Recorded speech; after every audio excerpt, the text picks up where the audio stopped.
하나님의 말씀은 요한복음 19장 23절부터 30절까지 말씀입니다. 요한복음 19장 23절부터 30절까지 말씀입니다. 한 목소리로 함께 봉독하겠습니다. 군인들이 예수를 십자가에 못 박고 그의 옷을 취하여 네 깃에 나눠 각각 한 깃씩 얻고 속옷도 취하니 이 속옷은 호지 아니하고 위에서부터 통으로 짠 것이라. 군인들이 서로 말하되 이것을 찢지 말고 누가 얻나 제비 뽑자 하니 이는 성경에 그들이 내 옷을 나누고 내 옷을 제비 뽑나이다 한 것을 응하게 하려 함이로라. 군인들은 이런 일을 하고 예수의 십자가 곁에는 그 어머니와 이모와 글로바의 아내 마리아와 막달라 마리아가 섰는지라. 예수께서 자기의 어머니와 사랑하시는 제자가 곁에 서 있는 것을 보시고 자기 어머니께 말씀하시되 여자여 보소서 아들이니이다 하시고 또 그 제자에게 이르시되 보라 내 어머니라 하신대 그때부터 그 제자가 자기 집에 모시니라. 그 후에 예수께서 모든 일을 이미 이루어진 줄 아시고 성경을 응하게 하려 하사 이르시되 내가 목마르다 하시니 거기 신 포도주가 가득히 담긴 그릇이 있는지라. 사람들의 신 포도를 적신 해면을 우슬초에 메어 예수의 입에 대니 예수께서 신 포도주를 받으신 후에 이르시되 다 이루었다 하시고 머리를 숙이니 영원히 떠나 가시니라. 아멘. 할렐루야. 우리 고난주간 네 번째 날입니다. 오늘 내일 새벽에 주님 앞에 나온 분들에게 하나님의 은혜가 넘치고 또 말씀으로 심령이 새롭게 될 수 있기를 간절히 축원합니다. 5일인데도 힘드시지요? 5일인데도요. 근데 이 고난주간에는 다 나오셔야 됩니다. 다 나오셔야 돼요. 고난주간에는 나오는 게 기본입니다. 이거는 죄송합니다. 잘하는 게 아니라 기본이에요. 매일매일 우리가 하나님 앞에 기도하는 생활을 하는 게 성도들의 마땅한 바고 또 우리의 믿음을 지키는 데 가장 유익한 줄로 믿습니다. 예수님의 십자가는 우리의 저주와 또 우리의 죄악을 담당하신 그런 십자가다. 그래서 그분은 채찍에 맞고 또 머리에 가시관을 쓰시고 자주빛 옷을 입으셨다 그랬습니다. 예수님을 죽인 사람은 사람이 아니라 하나님이시다 그랬죠. 감히 누가 하나님의 아들을 죽일 수 있습니까? 하나님이 허락하지 않고는 하나님의 아들을 죽일 수 없어요. 그래서 예수님을 죽이신 분은 사실은 하나님이셨다.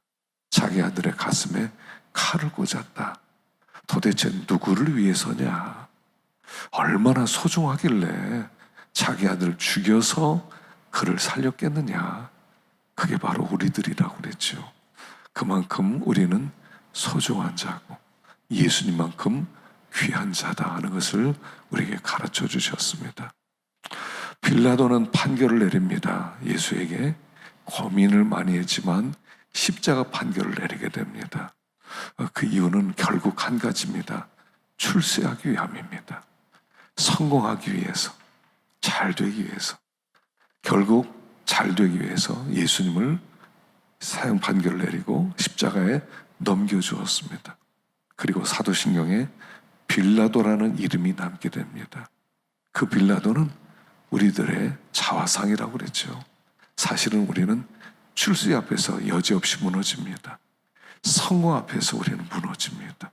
우리는 이 땅에서 모든 사람에게 인기를 얻기 위해서 무너집니다.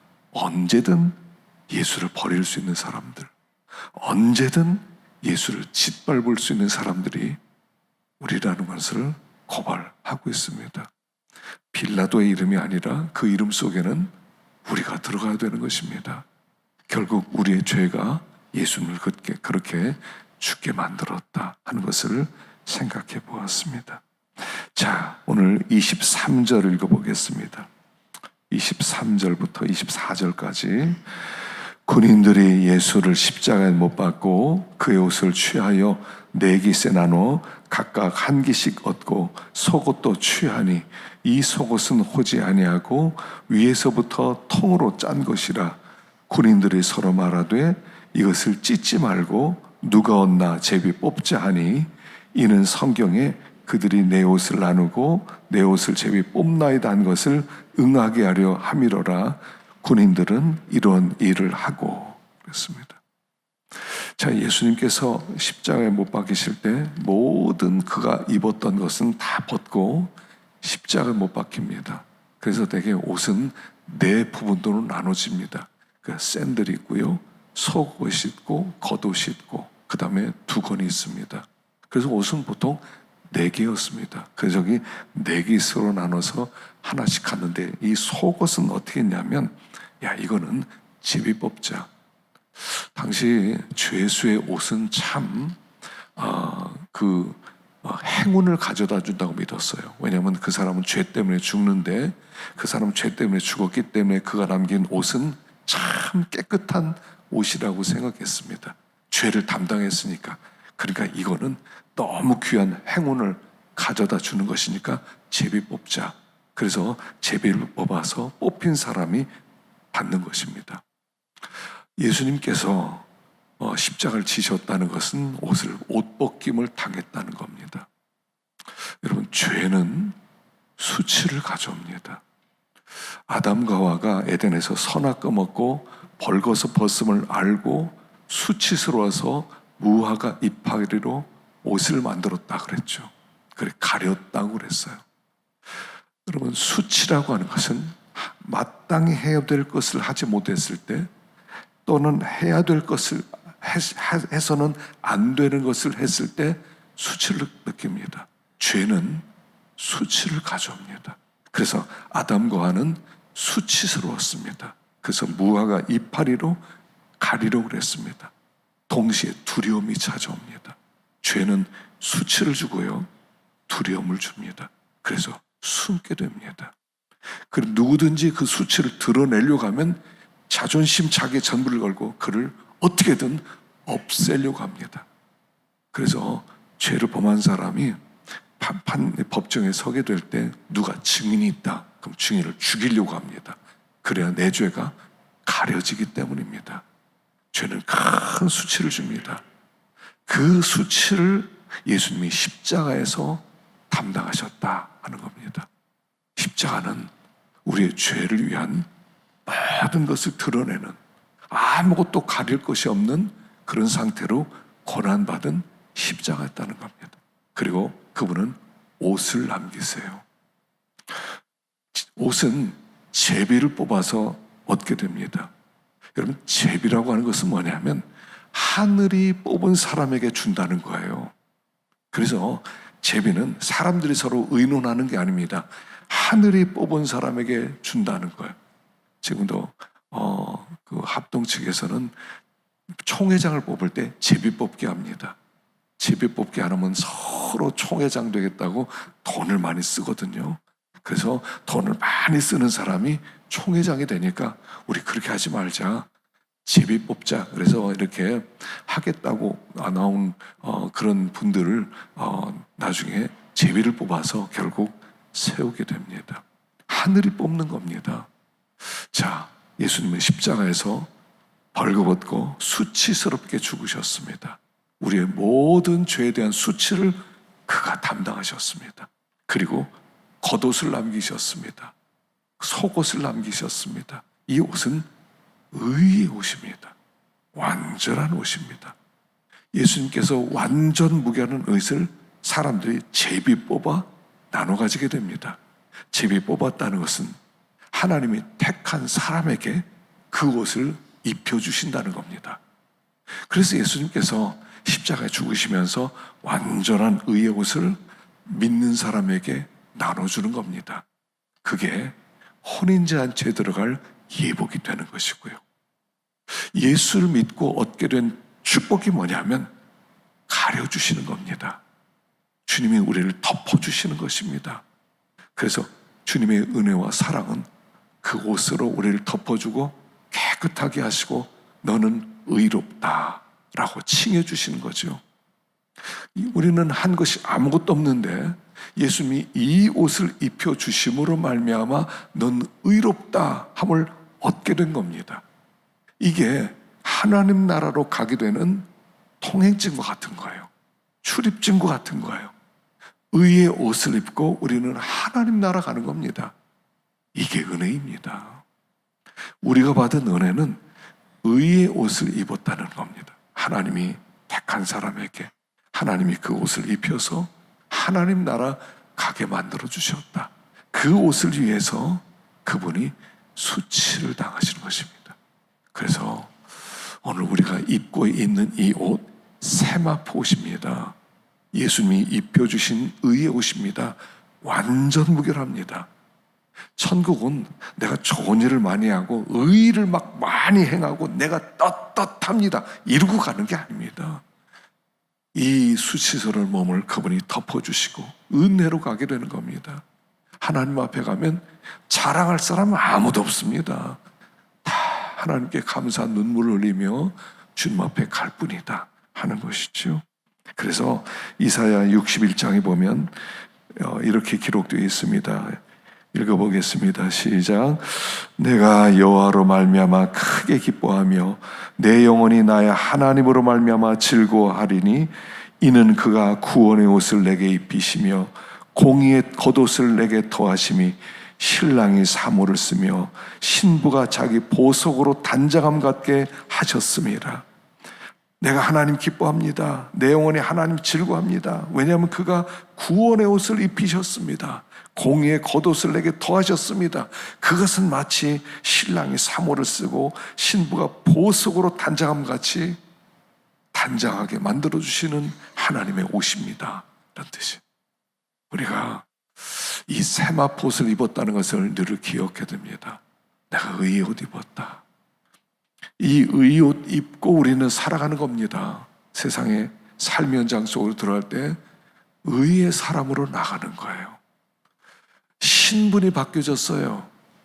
하나님의 의인이 되었어요. 하나님의 자녀가 되었어요. 그러면 자녀답게 살라는 거예요. 자녀답게 살라. 그래서 주님이 그 수치를 당하시고 옷을 우리에게 입혀주셨다 하는 것입니다. 25절 읽어보겠습니다. 25절 시작. 예수의 십자가 곁에는 그 어머니와 이모와 글로바의 아내 마리아와 막달라 마리아가 섰는지라. 예수께서 자기의 어머니와 사랑하시는 제자가 곁에 서 있는 것을 보시고 자기 어머니께 말씀하시되 여자여 보소서 아들이니다 하시고 또 그 제자에게 이르시되 보라 내 어머니라 하신대 그때부터 그 제자가 자기 집에 모시니라. 예수님께서 십자가에 지시는데 그곳에 어머니가 있었습니다. 막달라 마리아가 있었죠. 그 동정녀 마리아가 계셨죠. 또 막달라 마리아도 있었고요. 또 사랑하는 제자도 있었고요. 예수님의 어머니의 마음이 얼마나 아팠겠습니까? 자기 아들이 십자가에서 죽습니다. 여러분 어쩌시겠어요? 여러분들의 아들이 십자가에 못 박혔다면 제정신이 아닐 겁니다. 마리아가 그 모습을 지켜봅니다. 아마 우리 같으면 안 나갈지도 몰라요. 기절할 겁니다. 얼마나 괴롭겠습니까? 예수님의 어머니는 그곳에 있었습니다. 자, 그리고 예수님이 부릅니다. 여자여, 보소서, 아들입니다. 우리가 이 부분을 보면 참 예수님이 참 효자였다. 우리가 그렇게 알 수 있겠죠. 효자였다. 근데 오늘 본문은 그 얘기하는 게 아닙니다. 끝까지 효를 다했다. 이 뜻 아니에요. 예수님이 십자가에서 어떤 관계가 되었냐를 보여주는 거예요. 그 옆에 있는 요한에게 자, 이제는 너의 어머니다. 네가 모셔라. 이렇게 얘기합니다. 어머니를 끝까지 책임지는 모습이 아닙니다. 십자가에서 예수님은 모든 믿는 사람을 형제로 만들었다. 이런 뜻입니다. 새 가족이 되게 하셨다는 뜻이에요.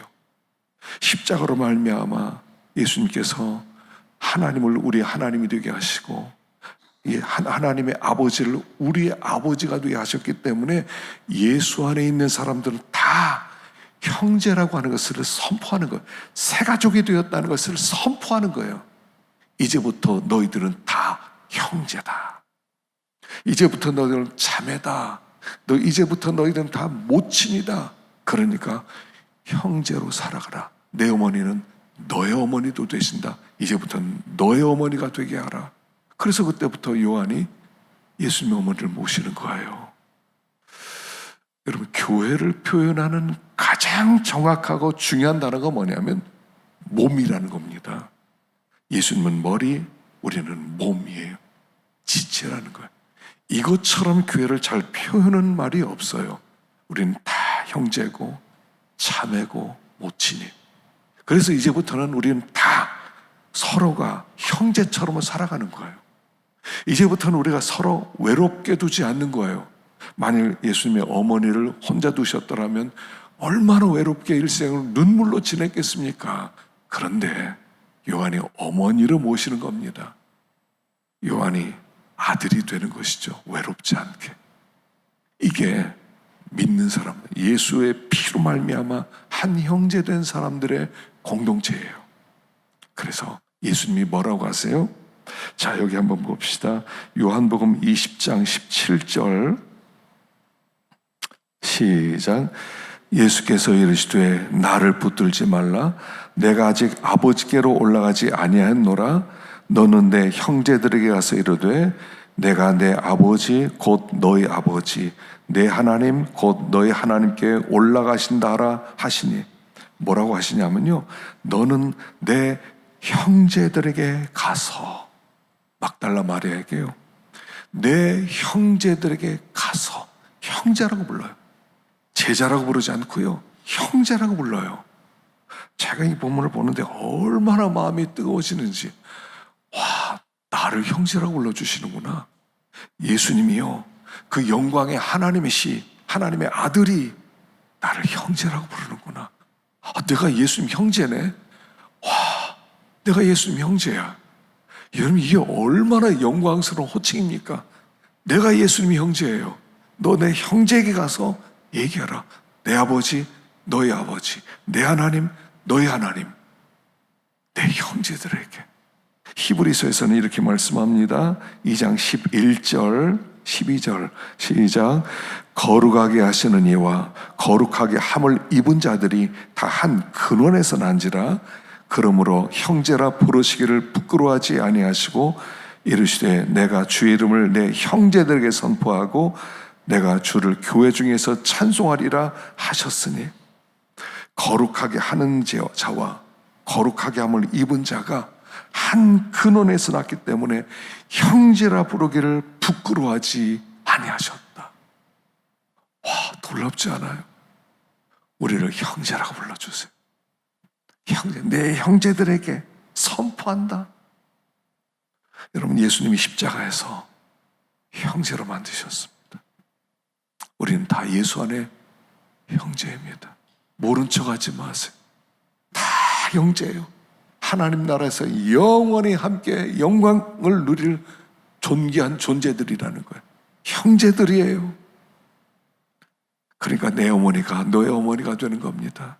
내 문제가 너의 문제가 되는 겁니다. 그의 아픔이 내 아픔이 되는 겁니다. 하나가 되는 겁니다. 이게 하나님의 계획이에요. 십자가의 죽으심으로 담을 허물었다고 그랬어요. 유대인과 이방인 담을 허물었다고 그랬어요. 모든 담을 허물으셨어요. 하나를 만드셨다는 겁니다. 형제가 되었고요, 예수님 우리를 형제라고 부르세요. 이웃의 아픔이 내 아픔 되고, 이웃의 어려움이 나의 어려움 되고, 이웃의 축복이 나의 축복이 되고, 하나 되라 하는 것입니다. 자, 마지막으로 28절 읽어보겠습니다. 28절 시작. 그 후에 예수께서 모든 일이 이미 이루어진지를 아시고 성경을 응하게 하려 하사 이르시되 내가 목마르다 하시니 거기 신 포도주가 가득히 담긴 그릇이 있는지라. 사람들이 신 포도주를 적신 해면을 우슬초에 매어 예수의 입에 대니 예수께서 신 포도주를 받으신 후에 이르시되 다 이루었다 하시고 머리를 숙이니 영혼이 떠나 가시니라. 예수님께서 십자가에서 목마르다, 목마르다. 무엇에 목말랐을까요? 물론 이 십자가형은 말라 죽이는 형이거든요. 나중에 피가 다 나오고 물이 다 나와서 혀가 입천장에 붙고 말도 못하는 고통 속에서 죽어가는 겁니다. 목마른 게 당연하죠. 그게 아니라 예수님의 목마른 어떤 목마름이냐면 요한복음 4장 34절의 목마름이었어요. 읽어보겠습니다. 시작.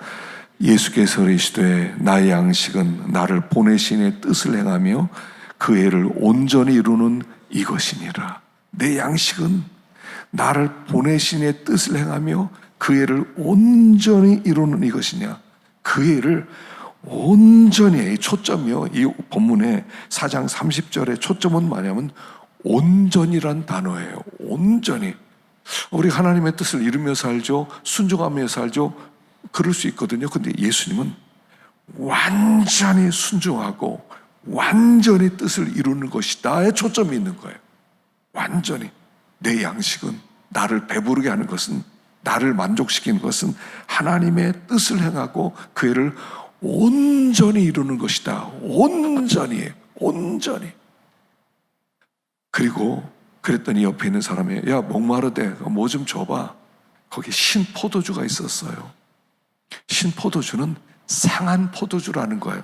이 포도주가 발효가 제대로 되지 않으면 쉬게 되는 거예요. 아주 달고 참 맛있게 되는 게 아니라 쉬어요. 그러면 이건 거의 버릴 그런 포도주인데, 이것들은 사람을 사형시키는 사람들이 그냥 제정신에 못하니까 그냥 마시라고 거기다 갖다 놓은 거야. 마치 옛날에 우리나라 망나니들이 칼춤을 추면서 목을 벨 때요, 망나니들 그냥 못합니다. 사람 목을 어떻게 뱁니까?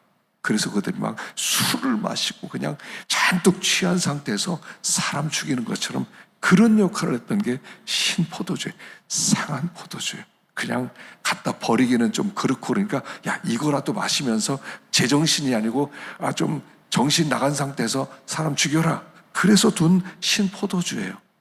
그들이 쉽게 얘기하면, 지금으로 말하면 망나니들이 야, 얘가 신포도주 맞아. 야, 저 예수에게서 한 잔 줘봐, 한번 줘봐. 이거는 불쌍하니까 이거라도 좀 마셔라, 이런 뜻이 아니에요. 여러분, 예수님은 십자가에서 단 한 방울의 궁율도 없는 십자가였다는 걸 알아야 돼요. 완전하게 버림당한 완전한 지옥. 여러분, 지옥이 뭐냐면요, 모든 은혜가 사라진 곳이 지옥이에요. 우리는 지금요, 은혜 가운데 살고 있잖아요. 우리는 지금 햇빛을 보고 있고 형광등이라고 켤 수 있잖아요. 이거 은혜예요. 따뜻한 히터도 켜 있잖아요. 이거 다 은혜예요. 옆에 누군가 있잖아요. 다 은혜예요. 옷을 입고 있잖아요. 다 은혜예요. 모든 게 은혜예요. 근데 그곳에서는 모든 은혜가 사라집니다. 그게 십자가예요. 십자가에서 불쌍하다, 신포도주라도 마셔라, 이런 게 아니에요. 조롱하는 거예요. 야, 목마르지? 이거 하나도 뭐 마셔볼래? 예수님이 그걸 받아 마셔요. 자, 여기 시편 69편 19절부터 읽어보겠습니다. 시작. 주께서 나의 비방과 수치와 능욕을 아시나이다. 나의 대적자들이 다 주님 앞에 있나이다. 비방이 나의 마음을 상하게 하여 근심이 충만하니 불쌍히 여길 자를 바라나 없고 긍휼히 여길 자를 바라나 찾지 못하였나이다. 그들이 쓸개를 나의 음식물로 주며 목마를 때 초를 마시게 하셨사오니. 예수님께 이 신포도주를 것은 뭐냐면 비방과 수치와 능욕이었다는 거예요. 거기에서 긍휼히 여길 자를 찾을 수가 없었다는 거예요. 그게 십자가예요. 그게 지옥이었던 거예요. 예수님은 마지막까지, 근데 이걸 받아 마셔야 성경을 온전히 이루는 거예요. 마셔야 돼요. 조롱이니까 안 받는다, 내가 이거는 못 마시겠다 한 게 아니라 그걸 받아 마셔요. 비방을 받아 마셔요. 능욕을 받아 마셔요. 그래야 하나님의 뜻이 이루어지니까 하나님의 뜻을 온전히 이루기 위해서 목마르다. 마지막까지 내가 완전히 하나님의 뜻을 이루겠다. 그리고 그 식초를 마셔요. 얼마나 괴롭겠습니까? 상처에 식초를 붓는다고 생각해 보세요.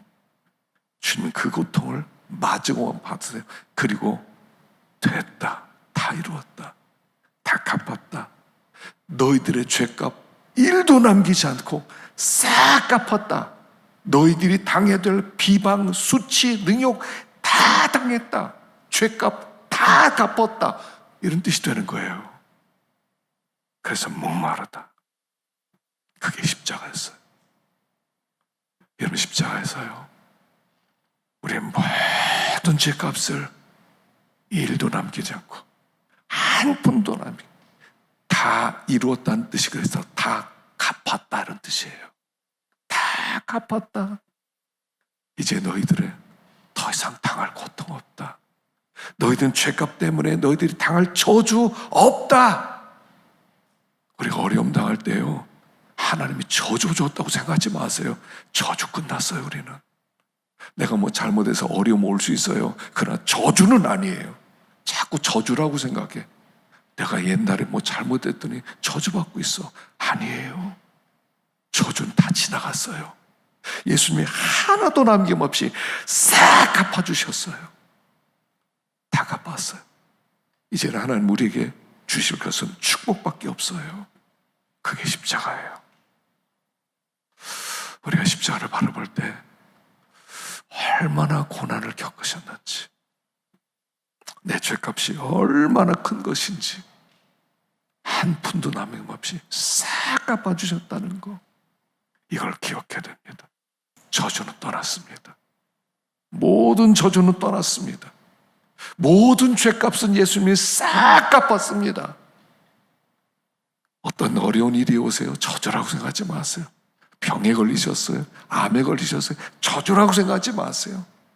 하나님 연단이고 하나님도 가까이 찾으라고 하는 은혜의 또 다른 선물로 생각하셔야 돼요. 그래서 오늘도 우리가 담대하게 살아가십시다. 의지하고요, 나에게 이 은혜를 주신 하나님 감사합니다 선포하면서 하나님께 영광 돌리는 복된 날 되시기를 축원합니다. 기도하겠습니다.